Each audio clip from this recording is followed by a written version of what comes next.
I invite you to imagine this. If the COVID-19 pandemic happened, do you think that you would be in contact with more people than you are currently? Social distancing has undoubtedly become the new norm of society. Maintaining a safe distance from the people around you goes a long way in safeguarding yourself from the malicious coronavirus. But, but along with this physical barrier, it has caused us to become socially distant with other people, causing us to rely on social media communication and video calls to remain connected. But can we call these connections real? What is the defining factor that sets apart the superficial connections from the real one? Well, the answer is interest. Now, let me take the example of someone we all know and love. Someone who jumps out of his skin to see you. Someone who covers your face with slobber. Yes, I'm talking about man's best friend, the dog. Now, if a dog can realize that displaying genuine interest in people can be rewarding, why can't we? And you may be wondering why I compare us, intelligent humans, with dogs. Well, I don't know about the rest of you, but I prefer a genuine animal over some of the venomous reptiles we meet in our day-to-day lives. Moving on.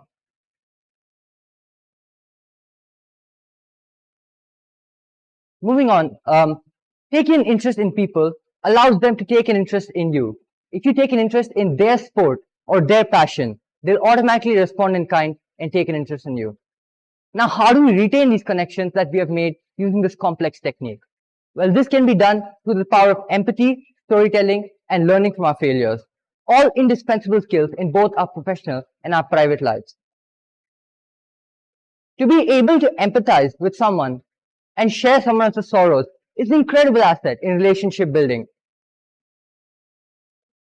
Being able to give someone sympathy and the validation that they crave is like giving someone dying of thirst a gallon of fresh water.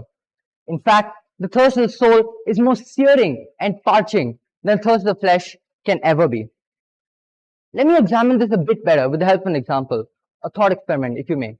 Are there any volunteers in the audience who are willing to help me with this? You can just raise your hand. Anyone? Someone?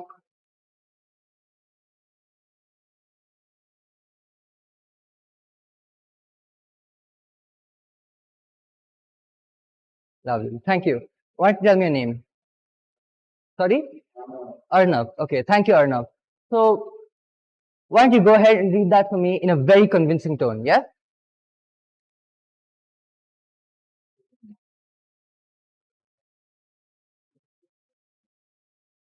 Oh, I scored an A star. That sounds like a personal problem. Do you like that? Do you like that? Did any of you like that? The way I treated him? No. Well, the sad reality is, many of us will respond with something thoughtless like that. Instead, you could say something like this.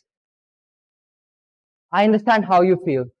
And if I was in your position, no doubt I'd feel terrified. No matter what happens, you have my full support. What a difference in approach, right? Now that is the power of empathy. Moving on to storytelling. According to harvardbusiness.org, storytelling is one of the most powerful means that leaders have to teach, inspire, and influence. Through these anecdotal experiences, we can see life through the eyes of someone else, which is incredibly important in today's day and age. Seeing as Steve Jobs' early years was filled with hungry nights and depressing days, I was going to use his inspirational example to segue into dealing with failure. Then a thought occurred to me. We're all simply high school students just finding our way through life. Even when adults aren't able to replicate what he did, how can we be expected to do so? So let me talk about someone you may be able to relate to a bit more easily. In fact, you're hopefully listening to him speak right now.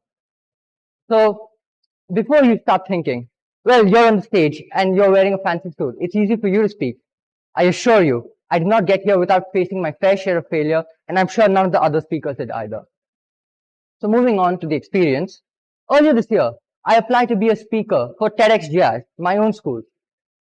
I sat for hours on end, thinking about each and every word to put into my application. In fact, I'd type a few words and then I hit backspace on all of them, clear the entire thing, and go write it all over again. Now, although I passed the first round, I received a nasty wake-up call in the form of rejection for the second round. But did I let this weigh on me? No, not one bit. I asked for feedback from the organizers, and I used that as a platform to build upon for this very event. Now I stand before you as a speaker to the testament, as a testament to the power of failure. How do you like that personal story of mine? I'm sure it is vastly more impactful than simply telling you that you can learn from a failure. Now that is the power of storytelling. Now moving back to my point about failure. Failure is a vehicle for development in life. Some of life's greatest inventions were failures. So Alexander Fleming discovered the world's first antibiotic, penicillin, in a contaminated petri dish that he had thrown away. Thomas Edison was expelled from his school and ridiculed for inventing the light bulb. And yet, he illuminated the world. I found this acronym that aptly summarizes failure in my opinion. First attempt in learning. Now, at this point, I would like to clarify. By failure, I not mean not studying for an exam or forgetting to turn in an assignment. Failure is the result of taking a risk in life and trying something new. Which brings me to my next point, curiosity and the appetite for trying new things in life. Whether it be a show, a book, a fine art, or anything under the sun, or not for that matter, adding that experience to your life greatly benefits you. It makes your life that much more fulfilling, and you've acquired a skill and some knowledge that you can demonstrate to others. And ask yourself, what do you have to lose? Frequently, the answer will be a bit of your time and a bit of your resolve. Now, what do you stand to gain? Absolutely everything. And these skills don't just help you in your personal life. Studies show that employers highly value skills like empathy, storytelling, and dealing with failure, as they are the cornerstones of innovation and greatness. And they are also what set us apart from the machines that will soon be replacing many of our jobs in the workplace. Before the Wright brothers caressed the great blue sky, people thought that flight would be impossible for another 100 years. Before Alexander Graham Bell sent his voice over the miles, people thought that communication would be limited to telegrams and letters.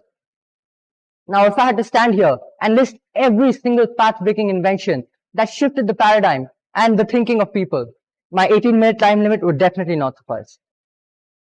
So why do I talk about these great inventors? Well, they all had one thing in common. They weren't afraid to try something new. And without curiosity and an appetite for trying new things, you will never progress further than you are today. So allow me to leave you with this small piece of advice. If there's anything you take away from the speech, it should be this. Try something new every single day. Life is extremely short, and you never know what you'll discover about yourself. Most importantly, don't be afraid to fail, because a failure will teach you much, much more than a success ever will. And by doing this, you can decrease the social distance between you and your loved ones, which in my opinion is the essence of social distancing. Thank you.